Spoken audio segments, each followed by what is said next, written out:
The Villisca Axe Murderers. During the summer of 108 years ago, something terrible occurred in a small town in the state of Iowa named Villisca. The crime will go down in history as one of the most unsolved mass homicides of the last century. On June 10, 1912, in a small town, an entire family was burgeoned to their death between the nights and early mornings by an unknown serial killer. The unknown killer made use of an axe to murder the entire family. The victims were well respected and generally liked in the community. They were a very rich family at the time. The deceased was the Moore family, killed in their family home, a 2-story humble white house in the small town of Villisca, Iowa. The Moore family at the time consisted of Josiah, aged 43, alongside the wife Sarah, aged 39, their kids Herman, aged 11, Mary, aged 10, Arthur, aged 7, Paul, aged 5, including 2 of their guests who had come to spend the night at their residence, the Stillinger girls, Lena, aged 12, Lena, age 8, were all murdered. On discovery by neighbors at dawn, the whole family, including their guests, were found dead with no survivors. A little history of the Moore family. The Moore family was a wealthy family living in Villisca, Iowa, at the time of the murder. Josiah B. Moore was a successful, well-known businessman within the community of Villisca. He owned and operated an implement company which was very successful at the time. Around this period of success in business, Josiah B. Moore got married to his wife, Sarah Montgomery, on the 6th of December 1899. The marriage was blessed with 4 children. The events leading to the murders of the Moore family.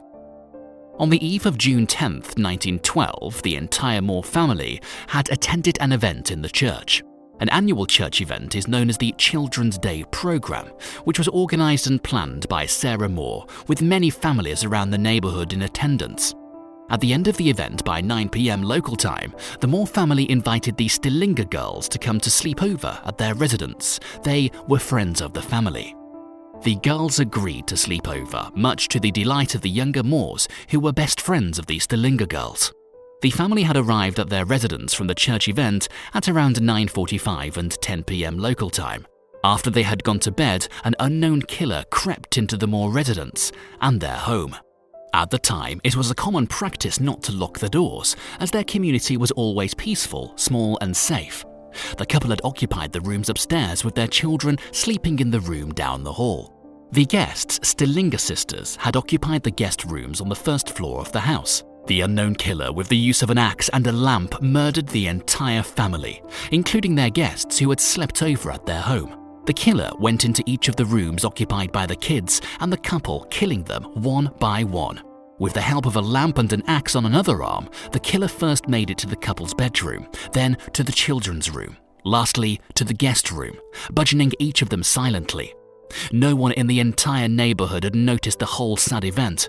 Silently, the killer left, taking the keys of their home, locking their remains inside. The aftermath of the murders, eyewitness accounts, speculations on the discovery of the murder scene. The following morning, neighbors hadn't heard from the Moores, which seemed rather unusual. They raised an alarm.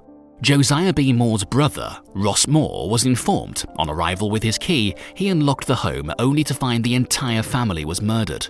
The entire family, including their guests, killed in a gruesome manner, with their bodies not recognizable. According to police accounts, their father, Josiah B. Moore, and wife Sarah were burgeoned extremely that you couldn't tell it was them, with many believing Josiah was the main target of the unknown killer. They also discovered an axe in the guest room which the unknown killer had used to commit the crime, with the axe having been swung so high by the killer during the process that it hit the ceiling above the bed. One of the Stillinger sisters, Lena, was the last to be killed, as she had been awake at the time of the murder. The rest of them were killed in their sleep. After committing the crime, the unknown killer covered both couples' faces with bed sheets and that of the children's faces with clothes. The killer also covered every mirror and window in each of the rooms with drapes and clothes. At the house was discovered a bowl of water with blood in it. The police at the time believed the killer used it to wash the blood off his hands. News about the crime spread through Villisca and the entire state of Iowa. People gathered into the house in their hundreds to see the crime scene, even though police had warned them off.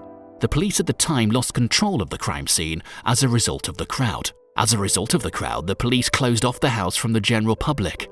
The killings sent shockwaves around the entire community of Villisca, Iowa, and beyond. Many who lived around started to get scared whenever there was darkness. In the days after the murder, people of Villisca armed themselves in the night, nailing their windows and combining with neighbors to secure the entire neighborhood. Law enforcement agencies from neighboring communities and states combined forces to secure the entire neighborhood.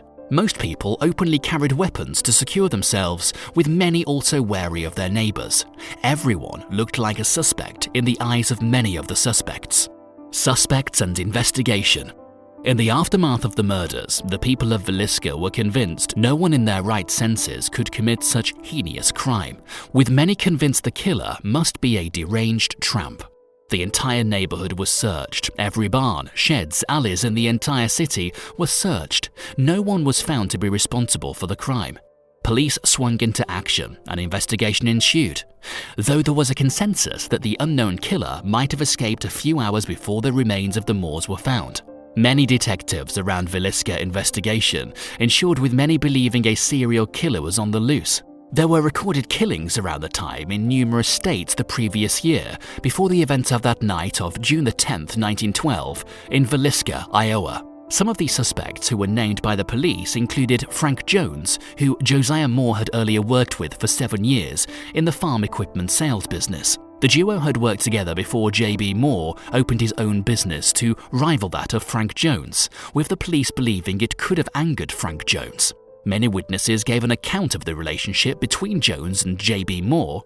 Some believed their relationship was full of hatred, but no one believed it could lead Jones to commit such a heinous crime. Another suspect in the murder of the Moores was Sam Moyer, the brother-in-law to Josiah Moore, who was said to have publicly threatened Josiah's life numerous times. He was later ruled out as a suspect, many believing he had no motive to murder the sister and her kids. Sam Moyer also confirmed not to be outside at the time of the murder, entirely ruling him out. Another suspect was Henry Lee Moore, who was convicted of numerous murder crimes at the time. Henry Lee was convicted for killing his mother and grandmother with an axe, making him a suspect in the case. One of the federal agents that belonged to a team who were investigating the killing of the Moores interrogated Henry Lee, believing he was responsible for the crime. Henry Lee was never convicted for the murder of the Moores. Confessions from another man, Reverend George Kelly, also played a role in the investigation being stalled.